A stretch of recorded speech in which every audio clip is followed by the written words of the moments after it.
That's grass. Yeah, right? Like, it was mind-blowing to me. I just stood there like a fucking idiot for like 2 minutes and was like watching this dude like cut grass, because it was mind-blowing to me, because I haven't had any like full-on stimulation that involved audio. I heard the weed whacker bullshit, and I know this sounds stupid, but I'm being dead ass serious. Like, I smelled the grass.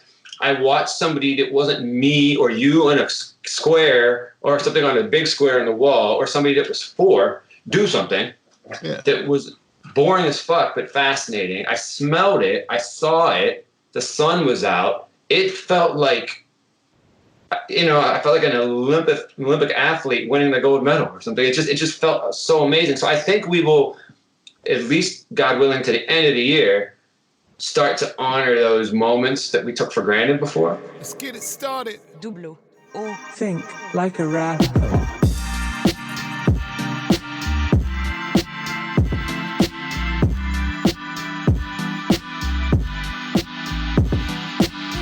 Check 1 2. This is Double O, and this is episode 106 of Think Like a Rapper.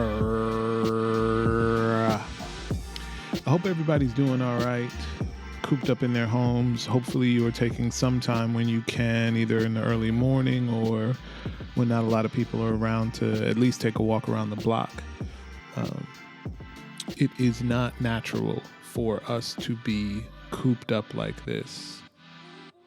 And especially if you're single or you're trying to protect family by self-quarantining, it is still extremely important to connect somehow to nature, even if it's just breathing on your roof for a little bit.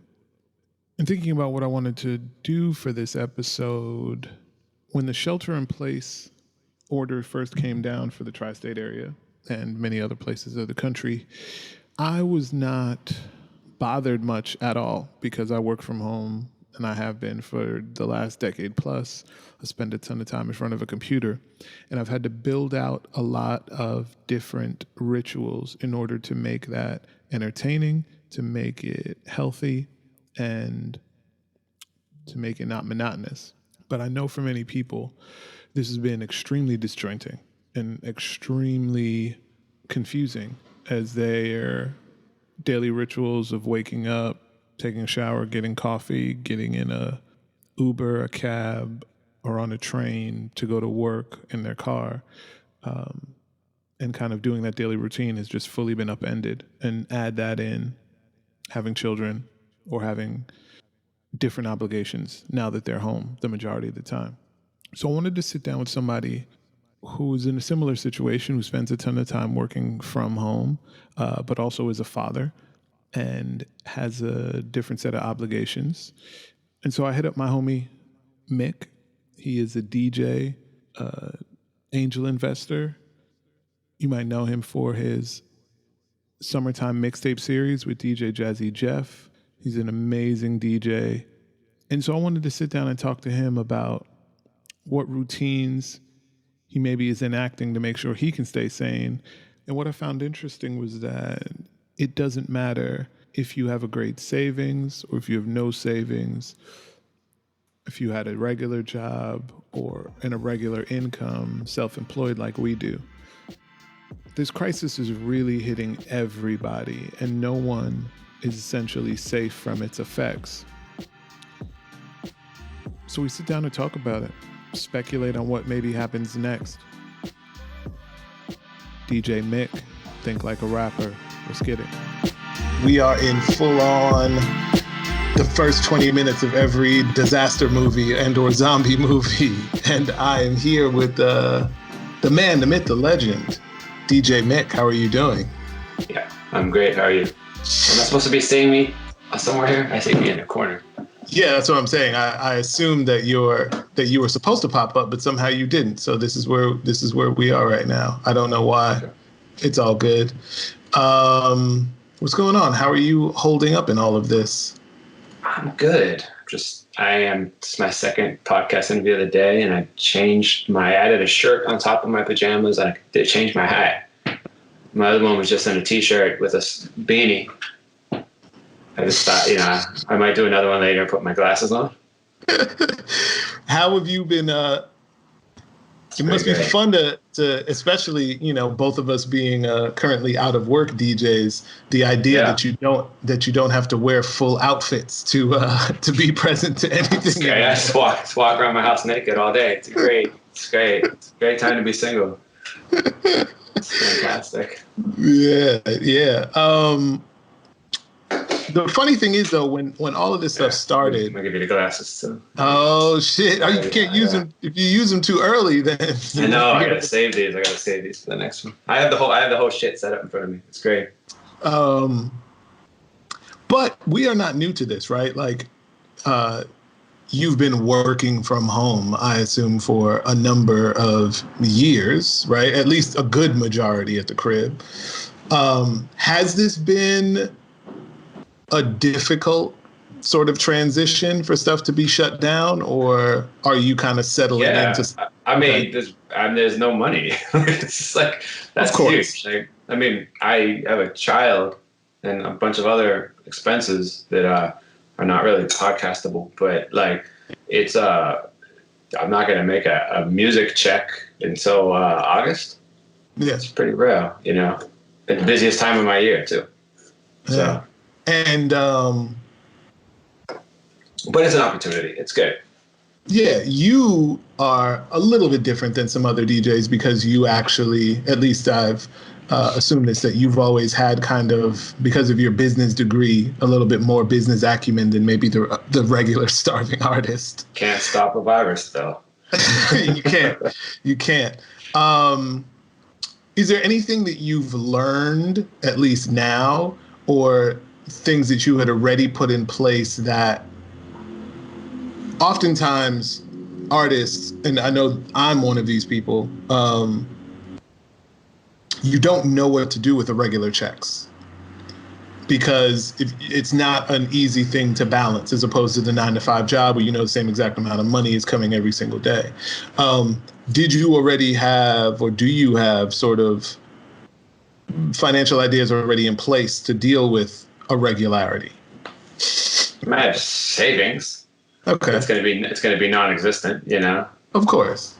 I've fully just owned that. It just is what it is. And it's not just like, but the flip side is at least I have savings. Yeah. Like some people don't, right?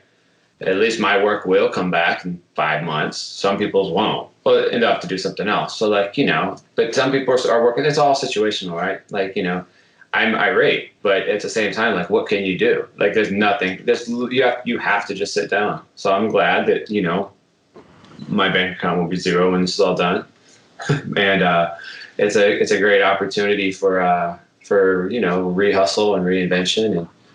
And again, it's tough to complain because literally everybody's going through it. It's not like I lost 3 gigs to somebody else and I'm mad because somebody else got them, or it's not like something got canceled and I really needed that money because it was like rent's due, my kid's birthday. Like, this is just like a universal shutdown. So it makes it easier to understand because there's nothing to really fucking spend money on.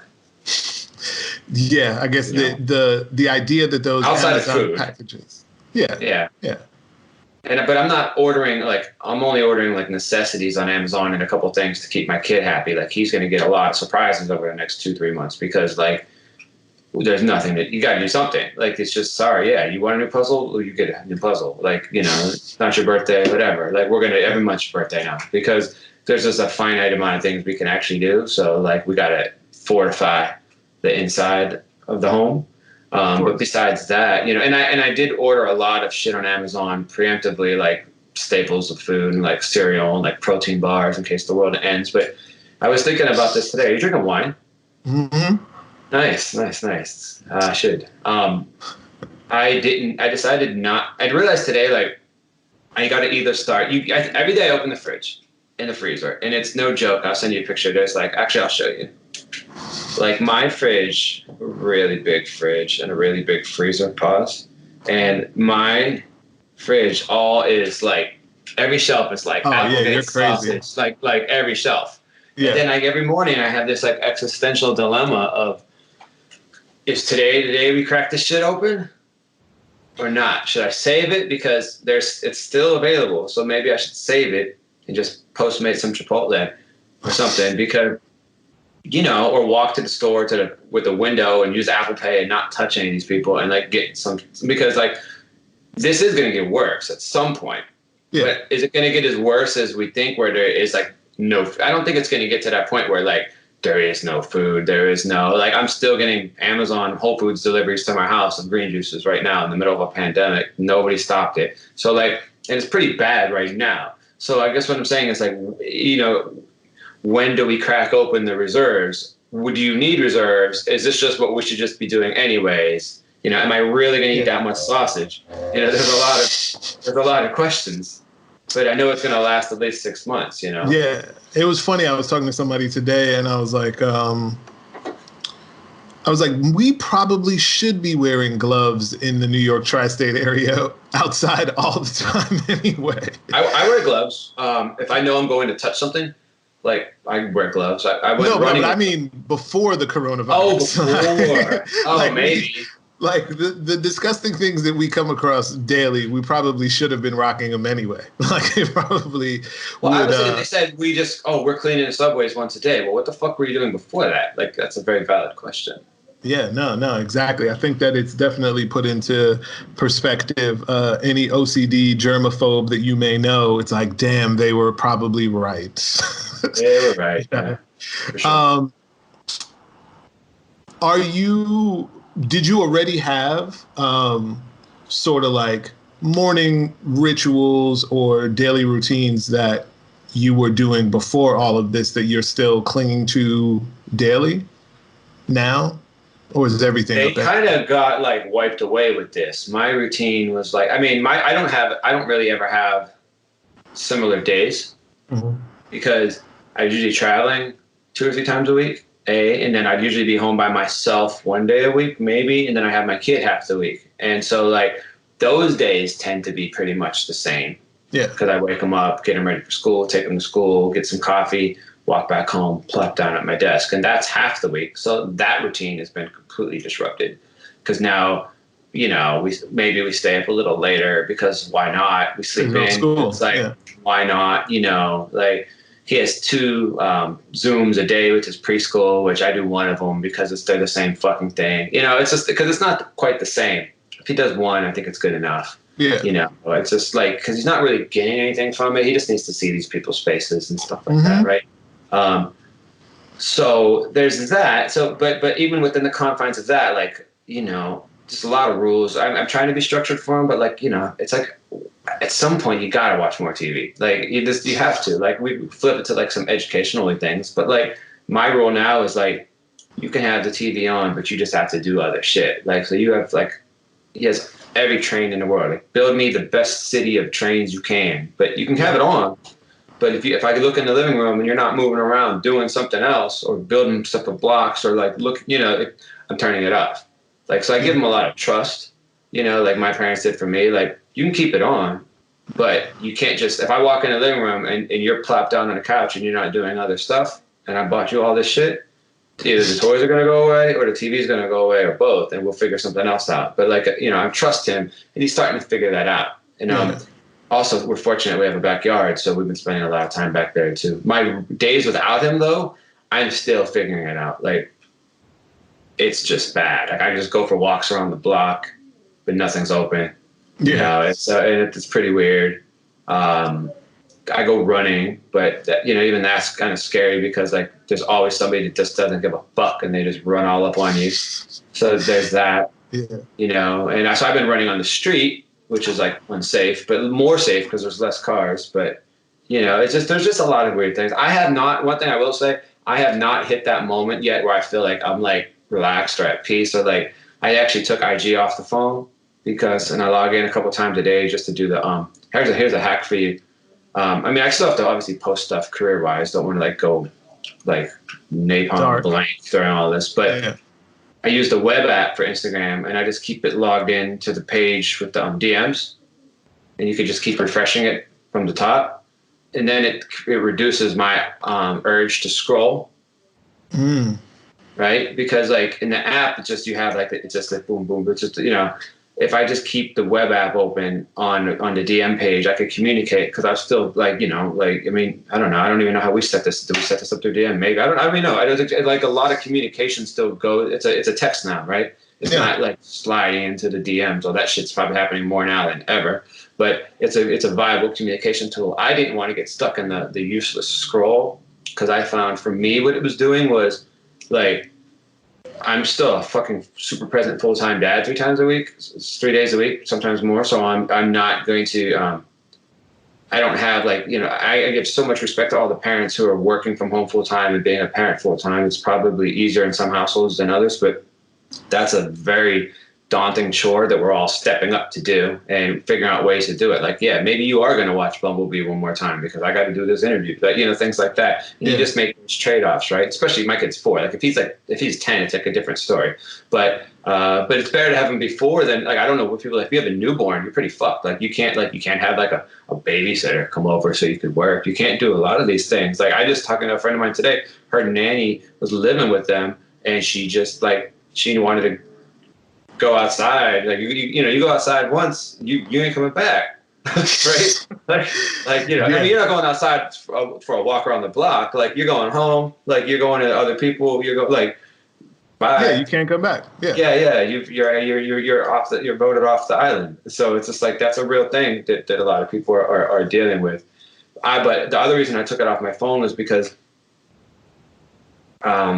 relaxed pandemic porn has taken over hustle porn and hypebeast porn as Instagram du jour.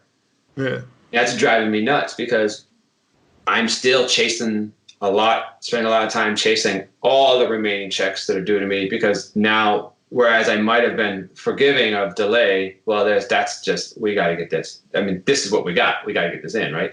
And I'm trying to set up income streams during this process, which are taking a lot of time to set up. And I'm also just going through some real life shit that's also taking a lot of time up of my day. So, like, you might see me post 3 books on Instagram next week talking about how great those books are, then I'm reading them on this break. But I'll tell you right now that, like, I maybe opened one of them and maybe, like, read the back cover of the other 2. Now, they will all get read, but, like, I'm not at all in that relaxed zone. And, like, I did the push-up challenge, and then at lunch I did the shot challenge, and then, I'm just, like, I'm working on all these ideas, and from 3 to 5 I write my book, and then at 5 I write a 5K. I wrote a 5K 6 feet apart from, like, other 5K friend. Like, it's the same shit. Yeah. It's the same shit everyone has always done on social, but now it's pandemic porn. Yeah. I know you're in the Silicon Valley world, but are you familiar? Are you familiar? Do you know Tristan Harris? Tristan Harris? Yeah. He's Silicon Valley, Google, but he's like their ethical. He was in the ethics department and all of that, and he's got a bunch of stuff. If ever you want to just look it up in terms of hacks to make all of the apps less addictive. Addictive. But the thing that he said the most is, well, the 2 things that I've adopted and may be helpful for you too, is to first put everything in folders. Because if you put everything in a folder, then you essentially have to swipe down and type in its name to find it, which will give you the extra step of it being like, oh, this is a thing I'm looking into, which is different than just, oh, there's a button, here's Instagram, it's open again, and let me click on it. Yeah. And the biggest thing, and I haven't been able to do it, I guess on Samsung phones you can actually time it, but on iPhones, putting it in grayscale. Oh, yeah, you could totally do that. Because the immediate color change makes it less enticing of a thing to pick up and look at, because you're just looking at this gray blob. It's not as interesting as the forest is, basically. Sure. Well, I'm not going to get a Samsung phone, but you can grayscale the iPhone. I know. I'll talk about the timing, but I will say that what I do, because it saves passwords and everything. You know what I've been doing is until I discovered the browser hack, I've been deleting the shit right off of my phone every time I'm done. Oh, right after you're done. Yeah, because it only takes, You just go to the App Store, type in Instagram, it downloads in 30 seconds, and then your password's saved. So you're talking a 45-second true barrier of entry from downloading it to being logged in. I mean, worst case, maybe. I mean, a minute if the shit's slow. It just, for me, that works too, because then I actually feel like, I don't want to say like earning it, but like I feel like I'm like, if I'm going to check these messages and I'm going to do this, I'm putting in that I'm going to sit down for a minute and really, okay, this is what I'm going to do. Cool, I'm going to do it, and I'm taking it off. And there's like a finite definition to, there's a definitive ending to doing that, because I don't want to waste 5, 6, 7 hours a day swiping through shit right now. A, B, I'm over the relaxed, the pandemic porn is what you're saying. I'm over it. I'm probably contributing to it, to be completely honest with you, but like I'm still over it. So that's an interesting duality. And yeah. And here's the other thing from a psyche perspective, and it's just like it poured all day yesterday, like all day. Like it's the first day we've had we've had pretty good weather during this, almost to our detriment, because the first day it's amazing right now. It was like 82 out or some shit that one day when they announced this, and it was like 75 degrees, and everyone said, like, fuck this. We're all like, it probably set New York back 2 months because the weather was good that day. Had we had the weather we had yesterday, the day after everyone freaked out about this, we'd probably be in a much better position, because everybody would have just stayed the fuck home and internalized this. But when they tell you all this and then it's like 75 and sunny, like it was like last Saturday, 2 Saturdays ago, that's not helpful. Yeah. And everybody was out there and then, fucking it up for everybody. And so, but then after you have a week of staying inside, with the exception of your, walking, your prison, walk in the yard, if you're lucky to do that, there's the whole when you get the rainy day, and in addition to not being able to go outside, even to the front of your building or your stoop or whatever, but also like the no sunlight coming in. No, you're not even looking outside and seeing anybody walking because nobody's out. And then on top of that, rainy days, gloomy. Like yesterday was a rough day. A lot of my friends were talking about like this, it hit home. Yeah. Because like you can't even go out and get your 1 minute of escape. You're just stuck. Yeah. How do you think, to be a little local really quickly, when we do come back from this, how do you think New York is going to ease back in? Do you think it's just going to be immediate? No, it's Afropunk right now, and it's just all ready to go. Like, is everybody going to Prospect Park? I mean, that would be amazing. I wish. Because it does feel like that this is going to have some sort of larger societal effect, especially in places like this where, you're okay with your apartment being smaller because you're going to be outside all the time. And now that has essentially been taken away. And, I mean, man, kudos to those people that are in like basement apartments or things like that. Like, I couldn't even. My neighbor just sent me a picture right now. Apparently, she figured out how to get on her roof, and she's doing yoga on her roof. I didn't even know that you could. I don't know how even she got up to her roof, but hey, I mean, like, fire escapes, man. Drastic times, drastic measures. Like I'm sure it's not safe up there, but it's probably safer there than on the street. So or at the store. So good for her. I'm sure she's breaking her lease. But yeah, do you just to philosophize a little bit, do you think that there are larger implications to this? Do you think it will somehow settle back into the regular, or like it's gonna be different from now on in some way, even if a mild way? It's gonna be different because it will get back to normal in like 4 months, but like there's still gonna be some distancing, and there's still gonna be people that haven't gotten it.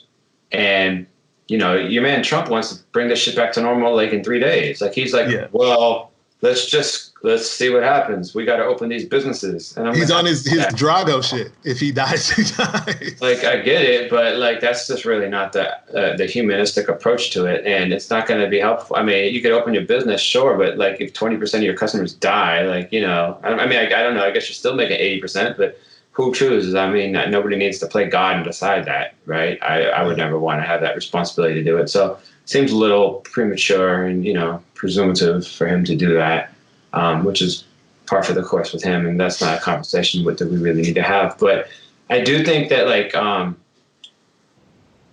you're not going to see any sort of like large scale concert things for a while. You know, it just seems too much. Thank I think you. My job. Thanks. Yeah. And mine doing mostly branded events, right? Like the same thing. I think you're going to see fever checkers. You know, it's like, you know, it's going to be like the new like metal detector. Yeah. It's going to be the fever checker when you go into venues and stuff like that. I think that's for sure going to happen, you know? And then what's scary is like, you know, like for where we come from, like not like born, but like the worlds we've lived in and maneuvered in, there's always dudes that can get around. Like, you know, it's like, there's always like metal detectors at the club, but then somebody still gets shot. How did that happen? Like, there's going to be dudes, right, who like, oh man, I'll give you 200. Let me go around. I didn't feel good today. I still got to go to the show. I'll give you 200. Slide me in the back. You know, there's going to be weird circumvention of shit like that, which is, you know, crazy. Extremely dangerous. Yeah. It's more dangerous than shooting one person, which you could do. Like, it's like, you know, nobody's thinking about that. There's always a capitalistic way to get around everything. And I'm not saying that that's going to be the norm, but it's going to definitely happen. Like, you know, 100%. Like there's going to be a VIP line for people who are close to a fever, like, you know, not one that people know about, but like I just know from being in nightlife all these years, like you're not supposed to do. I mean, the shit I've seen, the shit you've seen is crazy, and it's all illegal. Oh yeah. Do you think there's a larger financial sort of implication where like these large events, these shows that we do, these nightclub events where it's like, yo, it's $5,000 to buy a table. Like, where the bounce back from this is going to mean that everybody's prices got to come way the fuck down in order to get people back in the door, that we get to this place where we aren't riding on that wild sort of hog anymore. Like, can we actually, and this will lead into the next sort of question, can we actually get back, at least in the club, day parties, things like that, back to this place where I feel like you and I grew up in, where it wasn't arm and a leg to get into a spot to just enjoy music before the, bottle service kind of came in. Yeah, I mean, that's going to happen because people are going to be so excited to do anything. Like, I think you walk by a park and you see a classical music band, you're going to be like, this is the dopest thing I've ever heard. And I mean, I would actually think that's dope, but like, you know what I mean? Like any sort of like, human touch is going to be like phenomenal, especially if you're sequestered. I was telling somebody the other day, like every girl's going to have to give every guy a pass in August. Like, you know, if you nut in like 30 seconds, like, I'm sorry, right? It's a real, like, my bad. Sorry, I didn't invent the pandemic. Like, it's just exactly. Everyone's like it's like born again virgins, right? Unless you're like married or have a fiance, your girlfriend, somebody you live with. Think about that. Like, that's like a really real thing. You're just going to be like, holy fuck, sorry. Well, tomorrow, this will get better. Right? Yeah. But this is like, you feel like you're like, you know, like 18, 16, whatever. Like, because you're just like, do you know what I mean? It's like, I think that's a very extreme example, and it's kind of funny, but it's not untrue, you know, but yeah, like everything is going to feel like that. Yeah. Everything's going to feel like that. Everything's going to feel like, I went for a walk this morning, and there's this guy cutting the grass in this little park. And from 6 feet away, of course, I smelled the grass, and I was like, "Fuck, that's grass." yeah, right. Like, it was mind blowing to me. I just stood there like a fucking idiot for like 2 minutes and was like watching this dude like cut grass. Because it was mind blowing to me, because I haven't had any like full on stimulation that involved audio. I heard the weed whacker bullshit, and I know this sounds stupid, but I'm being dead ass serious. Like, I smelled the grass. I watched somebody that wasn't me or you on a square or something on a big square on the wall, or somebody that was 4 do something that was boring as fuck but fascinating. I smelled it. I saw it. The sun was out. It felt like, you know, I felt like an Olympic athlete winning the gold medal or something. It just felt so amazing. So I think we will, at least God willing, to the end of the year, start to honor those moments that we took for granted before. Yeah. You know? Yeah, no, I think I don't. It's funny because especially here where there's so much concrete and there's not a ton of green space, I think people really do get it twisted and forget that like we are meant to still be connected to nature in some sort of way, you know, and even just being outside and walking to the subway or on a spring day is still connecting in this very specific way. And when you deprive that, it's when it really starts to feel like, oh yeah, like, oh, these senses, these sort of, I almost wonder if we are tamping down the noise that we've had in our life with everything going on, and that those more natural, very basic, instinctual sort of things kind of just find their way back to us, where it's just like, oh yeah, this is where I was always supposed to be anyway. Like it was always supposed to be, you know, this. I mean, it's going to happen temporarily, and then it's just people are just going to get right back to it.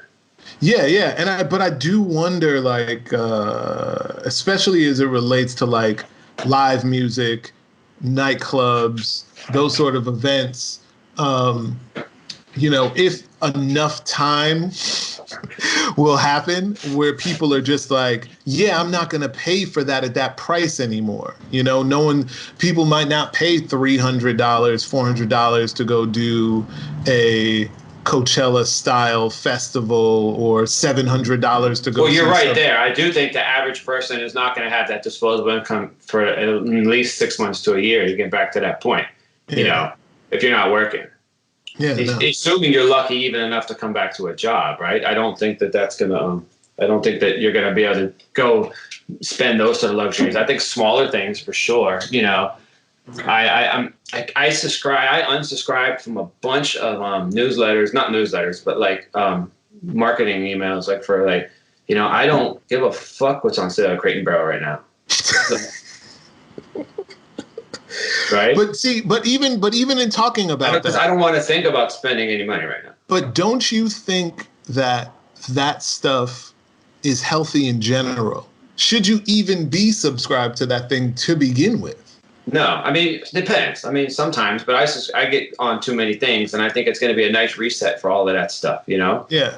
For sure. Like, I'm unsubscribing from everything. I'm going through my credit cards this week, and I'm looking at all the auto bills, because like I didn't even realize, you know, for me it's a lot of times it's like time spent barrier entry. Like, you know, if it's like $14 a month and I don't even know what it is, like, and it's just like it would take me hours to deduce it, and then I gotta call like 4 countries and continents over to like unsubscribe, I might just let it go. And I think that's how they went. Yeah. And we all did that. And it doesn't even have to be, it could be $4, it could be $1. Like, you know, some of those things you don't even notice, right? I don't go through my credit card statement religiously. I go through it and I look, and if I see something over $100, I make sure that it's like me.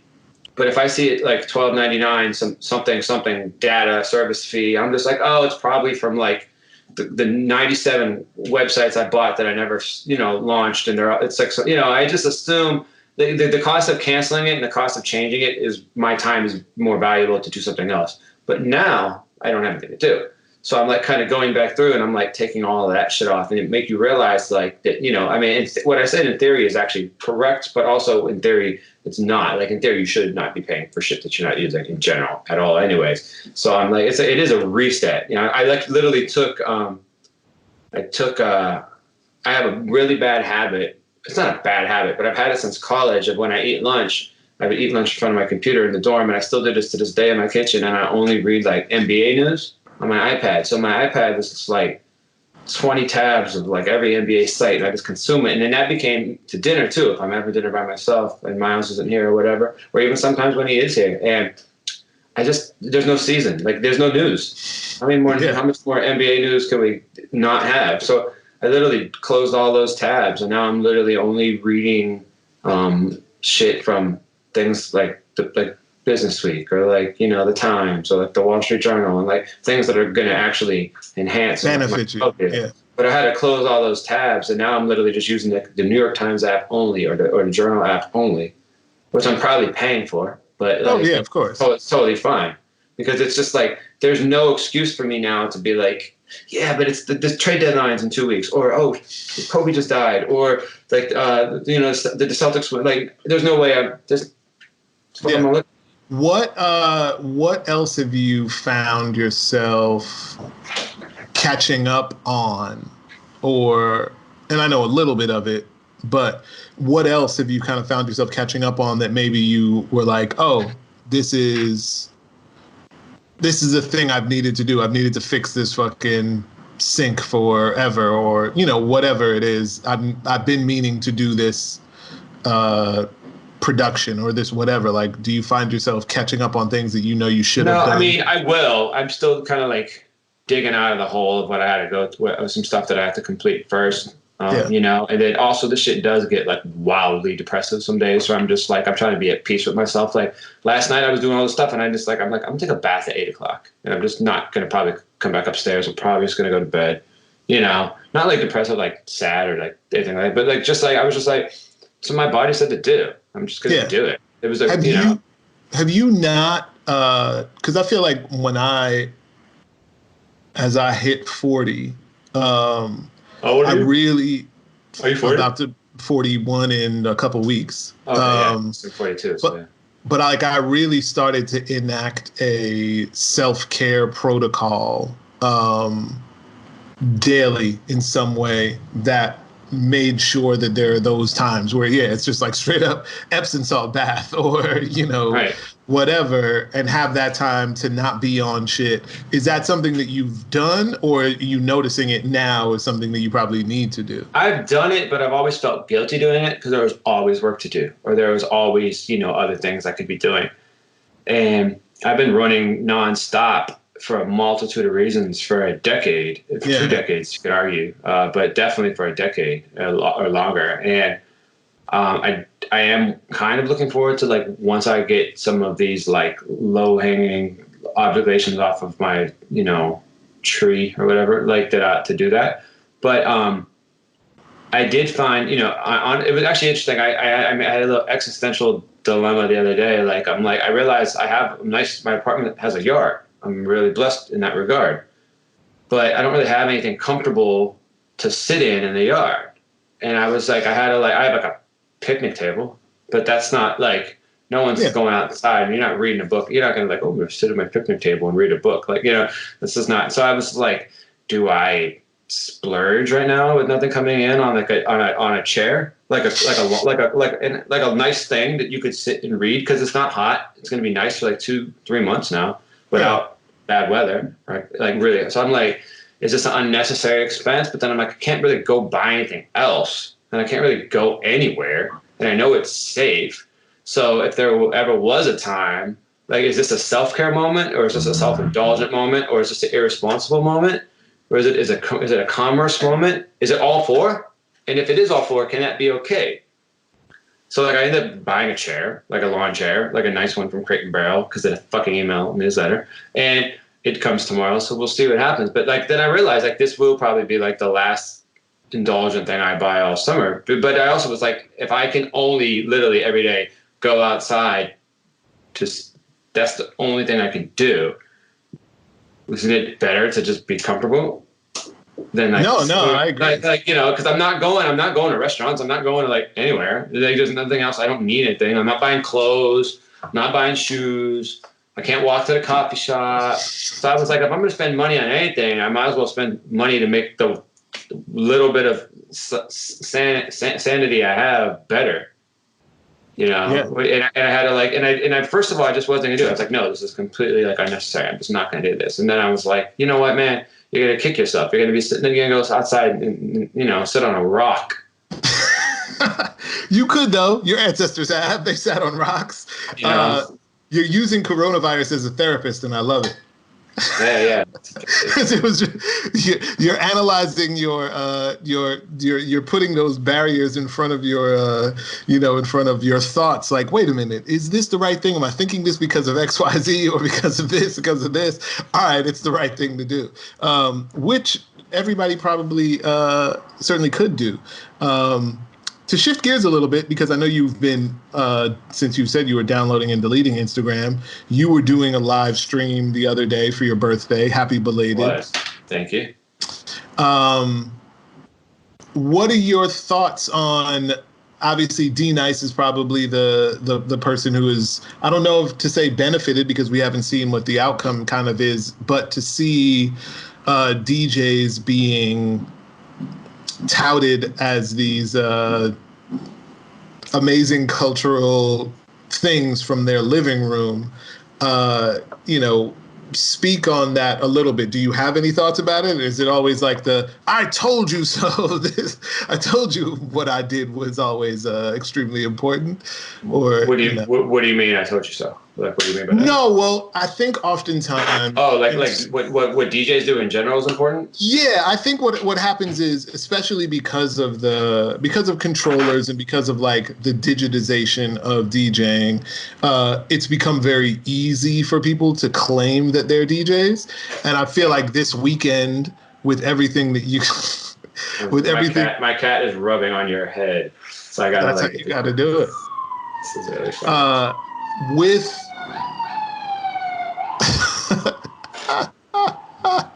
With kind of, Michelle Obama and everybody jumping in D-Nice's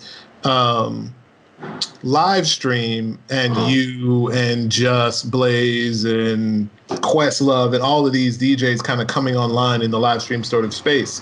I think oftentimes we are taken for granted in a variety of ways, even though it is extremely core, even environmentally, to making a situation party or any sort of event kind of go off.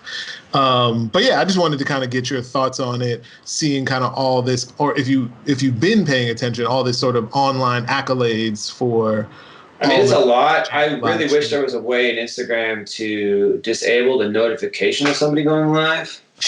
There have been too many lives. Like, I get that you're live. I almost wish they could create a separate live tab rather than mess up all the stories, because it's like now when I look at the stories on the top, it's just like everybody's live, right? And it's, which I get, and I did it also, so I feel you. But like, some people are doing it a lot. Like, I don't mean DJs. I just mean like some people. Like, I read something today on Guess If a Guess. It was like, just because you can go live doesn't mean you should. Like, But also, if you have 300 followers and you're just walking your dog, and your 300 followers are actually like, let's call it what it is. We can make the case as entertainers, we're going live for our audience to give them value, right? That's a little self-indulgent too, though, because this is what we do for a living. But if you're like soccer mom, Glenda in Iowa, and you're just walking your dog and you have 300 people that follow you, and it's just your cousins and your coworkers who you're not going to see because you got fucking fired, and your cousins who you're not going to see because they can't come over your house, and you go live with your daughter and your dog, and you're just walking your daily walk around the block, you could argue that has more intrinsic value than anything an entertainer could do, because her 300 people that I'm like, because at first I'm like, why the fuck is Glenda and I don't know if this is the real person, but we're like, why is she going live? Like, she's not us. And then I thought about it. I'm like, she has much more value going live because her people actually are her people, like her actual people, not like just people that like, we need people to support us too, obviously, or like we couldn't have careers if people didn't come listen to us DJ. But like her going live actually has a much more holistic purpose. Like these are she knows those people. She knows those people. Yeah. They actually want her to go live. They want to see her dog and her kid and her, because they're not going to come over to crib. They're not going to be able to do any of that. So that's a really fascinating thing when people go live. We're just like, why are you going live? Well, maybe because you're going live for the right reasons, and we are too in a way. But like, if you look at it, if you distill it down to basic like human shit, like she's probably more right than we are, though it seems from a narrative perspective that she would not be. But that's something that came to mind. It's almost like how we use Instagram versus how other end users use Instagram. I use Instagram to grow my business. It's 100% authentically me. Everything is super real. Like, it's like, thank God I have a nice life that I'm able to showcase. And I always am like, man, yeah, I don't want to see, like, sometimes I look at people's Instagrams and I'm like, this is fucking horrible. Like, what do you, like, this is like, did you not put any thought into it? And they're like, no, because I don't give a fuck. Yeah, there like, is that's some. cool. Like, that's like really, like, that's the reality. The one thing I will say though is there does have to be a delineation, and I try to tell this to people, even people that are not necessarily using it to grow a business or grow whatever, is that, like, if you are not a producer on it, right? If you're not producing something, artwork, pictures, music, whatever it is, even just commentary, even memes. If you're not producing something, then you are a slave to the algorithm, and you are essentially being used to generate a shit ton of income for these companies. And it just should always be thought of in that way. Like, you are one of those babies from the Matrix plugged into the machine, just generating data that generates income, or you turn on your producer hat and use the same information to build something yourself. But not everybody wants to do that, has the skills to do that, has the time to do that, or cares. Some people really just want to put their dog on there and put their, whatever. And that's just what it is. And they don't need to have it look beautiful. They don't need to have, like, if they did all that shit, then, like, when we did shit, like it wouldn't resonate as much, right? Yeah, but I think it's just like people. I think people sharing their everyday. I'm not saying I'm about to, like, start making my shit ugly and I'm crocheting it, playing bingo and shit either. But I'm just saying, like, I think there has never been more of a time to embrace the normalcy of it. Yeah, but I guess what I'm saying more is, like, even if it is a way to produce a version of your life, because that's obvious, you're taking the good parts and posting it. It's knowing that, okay, that's what you're on the app for. You're not on the app to be fed a ridiculous amount of, be on the app for that, not on the app to just be fed a bunch of information, a bunch of ads. Like, for whatever reason yesterday, Instagram is trying to sell me electric bikes and electric scooters like no other. When I tell you I have 17 freaking ads of just like Super 73, rad bikes, whatever it is, they clearly want me to get out here and get a bike. And they all offer really good credit terms too. So it's extremely enticing. But I recognize, I think I would just love for everyone always to recognize that, like, be conscious of the fact that that's what's happening. It's not something, it is not something that's happening that's just a benign, altruistic scenario. They are using you to make money and then taking your money by selling you random tights on Wish or, different ads. And it's just something to always kind of, no, it is. It's just like they're getting, like, you're getting, in a way, double fucked, but you're also getting free entertainment. Like, so it's just like, you watch the TV, you got to watch the commercials where you did, right? And you got to pay the cable company for the right to watch those commercials, right? Or you did. So it's the same thing, just a different metric. I think we're both right. Yeah. No, I agree with you. I don't want to keep you on here too long, so I'm trying to just see what the, I'm trying to get to this, I'm trying to figure my way to the last question. Let's just get back to the shit that we do, which is Instagram break while you're figuring this shit out. It's a good time to re-download the app. Yeah. Well, what I think has been very interesting, at least in this short amount of time, is that I feel like the year, as crazy as it's been, has also produced a lot of, like, really great art in terms of music over the last couple of months, where I feel like last year was like, it was okay, it was solid. Yeah, so we'll see how that goes. But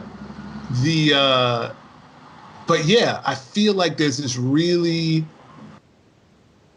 yes, the Jay Electronica album, the Mac Miller album, the Donald Glover album. Yeah. I don't know if everybody was waiting, but this almost feels like also the perfect time because everyone is forced, even though streaming is down, which is a very interesting metric, that streaming music is down in a time where everybody is stuck. I didn't know that. That's really interesting. Yeah. Is it because people are consuming more? Well, maybe because people consume so much music outside the home. Exactly. Now because Netflix is up. Yeah, and now that Netflix is up and now the Hulu's up and everything, you're going to sit there and watch television. People aren't trained to just be in the house, not just playing music, not doing, not watching something or doing whatever, which is very interesting. But I feel like the records that have come out have been super dope. Have you dug into anything? No, not yet. I mean, the Jay Electronica album, for sure. Yeah. I mean, which we talked about a little bit too, but just as a fan, there's no way I wasn't going to hear that. And that came out like the day after the world ended, so that was really helpful. Yeah. Everything else, I'm glad. I'm really glad too. Everything else, I plan on delving into. I just haven't had too much of a need because I still, when I listen to new music, it puts me in a more discovery for work mindset. Versus like when I listen to old music, it puts me into a state of happiness mindset. Which is how do you separate that? I'm interested in that because I was talking about this on Twitter with Andrew Barber from Fake Shore. I put in place probably like 2 years ago I forced myself to listen to new music in sort of like a 90s protocol, which is that if I choose to press play on this project, I'm going to listen to the whole thing. Yeah, and I'm going to sit with it. I'm not listening to it once. I'm sitting with it for that weekend, especially since stuff shifted to Friday. It's like I'm sitting with it for that weekend. I'm really sitting with it to get out of it what I think I would have had I bought a CD and had to really live with that thing in a car and drive around and be like, do I like this? Well, maybe I don't like this. What's the album that surprised you in that regard? Like that you would have skipped, but after living with it was better than you thought? Let's not say better because that's a subjective term. Yeah, I say that I would not probably have dove into like either like the Roddy Ricch or like the Baby Keem albums. I would have treated them like you're kind of talking about, which is like, okay, what's the dope record that I need to play? Let me make sure I have that. Let me make sure my cue points are on in it. Okay, cool. That's done. But really sitting with them, it's like, oh, there is a lot of enjoyment to get out of these new guys and these new ideas.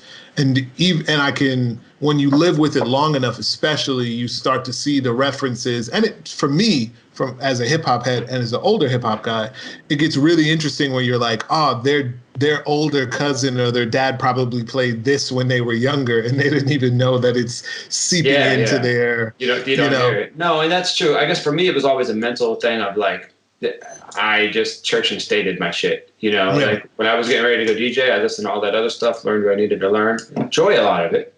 But like, for me, it was just like, I would feel like I had, this is just me. I'm the way I'm wired. If I listen to stuff like that, it's not necessarily contemporary, but more like club / club. Yeah, right? Like club music. If you listen to club music outside, it makes me feel like I'm going to work or I'm listening for work. And because I work so much, like the last thing I was trying to think about when I'm not working is the act of DJing. Right now, I think that will shift slightly because I'm going to want to feel like I'm DJing. Right.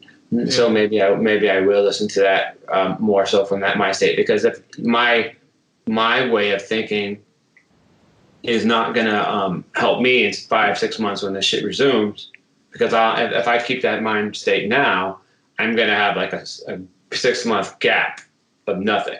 Yeah. Right. So I have to retrain how I think about it, because I never really missed anything. I mean, I missed a few things, but like I have like a shit ton of young DJ friends who keep me super on the pulse. But like I know like 90% of it, but there's always a couple things that like slip through. But now, I mean, I'm not out. I'm not living it. But the funny thing is nobody's out. So it's going to be really interesting. The first club gig is going to be so interesting for everyone because no one's really going to know come what. In 30 seconds. Exactly. It's the same thing, man. It's the same thing.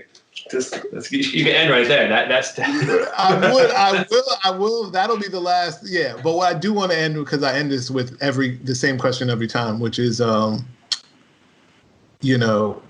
I do this podcast because I feel like hip hop has taught me a ton that I've been able to use in a variety of avenues, not just simply in hip hop space. And what is one thing that you've learned from hip hop that you use in your everyday life?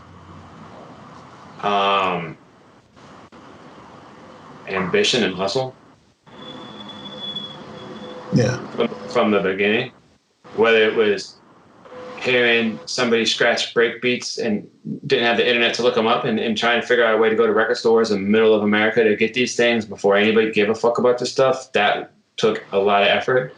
Or I could go all the way to hearing Jay-Z rap about being a billionaire before he was and making you work like, man, I need to figure out how to make more money. Or it could be something simply as, just being inspired by like someone's journey, like no matter what it is that they do, and trying to like adjust, especially now as we sit in this time of reflection. I think hip hop's always been entrepreneurial. It's always been ambitious. It's always been about hustle. Depending on, however you want to frame hustle, you could find that somewhere within hip hop culture, no matter how you view it. For me, it's always just been that. Like, this culture inspired me to become who I was. And then this culture enabled me to do what I do. And then this culture also enables me to show other people how to do what I do so that they can do it. Yeah. And that's, to me, the whole thing. If I wasn't inspired by all these things that had different inflection points over the course of my whole career, now I'm of the age where people come up to me and say, you inspired me to do this shit. Not like necessarily to become a DJ, but like I was part of the overall, the tapestry that helped shape them. And that to me is like, now I get a lot of inquiries like, how do I make my brand more diverse? Or how do I, like, people have seen the moves I made and asked me those questions. And I'm like, that's really cool. But like, that's like, but because of the touch points of hip hop and how people seem more connected than in other cultures, you feel like you could ask that because it's a more community-based culture versus like sports. It's just different, man. It's going to be tough. It's easier to DM a DJ and ask him a question. And I don't get back to it. It's just impossible. But like, I try to sometimes, and, or when I do talk to people, but you feel culturally, maybe it's easier to relate to somebody in this world than maybe an athlete or like a politician or like, I can't DM TD Jakes and be like, yo, what's God think about this virus? Like, it's not the right fact. But in our worlds, it doesn't matter how big the rapper is or the DJ is, like, there's that chance that you think they might, right? And there is that connection. There's connection to this thing that you guys both hold dear that makes it so like, oh yeah, they're all, maybe potentially they're always looking to give back. So yeah. Awesome. Well, thank you for your time. I'll give you back your time now. You can have it back to go do all the things that you got to do. A scooter because it's super sunny out now. I'm like, go take a walk and enjoy it. Thank you, man. Thank you for your time. I appreciate you. And also, since I've known you for like fucking 15 years now, almost, it feels like probably is 15 years. Like, we're alive and we're happy, and I'm just like, we're really blessed to be that. Like, this has been a crazy year, even before all this shit. So anybody I've known for a long time in my life, I appreciate you. Thank you. Appreciate you as well. Thank you for the time. When we're all not here in 3 months, I'll hope you're exactly. When the zombies come, I will kill you last as a zombie because I'm definitely not becoming one. Appreciate it. All right. Thanks. Once again, thank you to my guest. And make sure you follow @ThinkLikeARapper on Instagram And check the video for the podcast out on the YouTube channel for Kids in the Hall. KIDZINTHEHALL. Peace.